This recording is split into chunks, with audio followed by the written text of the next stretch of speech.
കോഴിക്കോടിനെ ആവേശത്തിലാഴ്ത്തി Indian super cross racing league. ISRL ഫൈനലിൽ 36 താരങ്ങളാണ് മാറ്റുരച്ചത്. ബോളിവുഡ് താരം Salman Khan മുഖ്യാതിഥിയായിരുന്നു.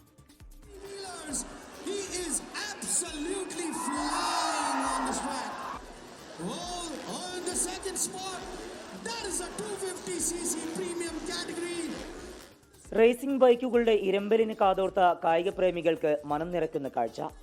450cc international, 250cc international, 250cc India Asia mix എന്നീ വിഭാഗങ്ങളിലായിരുന്നു മത്സരം.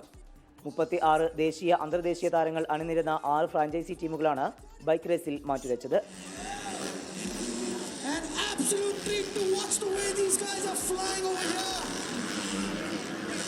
ആരാധകരുടെ ആവേശം ഇരട്ടിയാക്കി ബോളിവുഡ് താരം സൽമാൻ ഖാനും എത്തി.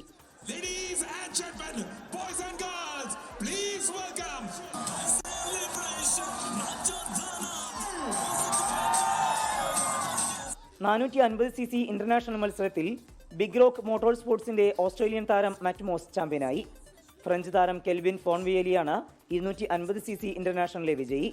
30,000-ത്തിലധികം കാണികളാണ് സ്റ്റേഡിയത്തിൽ എത്തിയത്. ടിക്കറ്റ് എടുത്ത നിരവധി പേർക്ക് പ്രവേശനം നിഷേധിച്ചത് പ്രതിഷേധത്തിന് ഇടയാക്കി.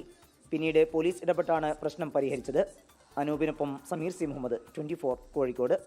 ലോകത്തെവിടെയായാലും ഏത് സമയത്തും 24 വാർത്തകളും ഓഗ്മെന്റഡ് റിയാലിറ്റി പാക്കേജുകളും എക്സ്പ്ലെയിനറുകളും വിശദമായി കാണാൻ ഞങ്ങളുടെ യൂട്യൂബ് ചാനൽ നിങ്ങൾക്ക് സബ്സ്ക്രൈബ് ചെയ്യാം.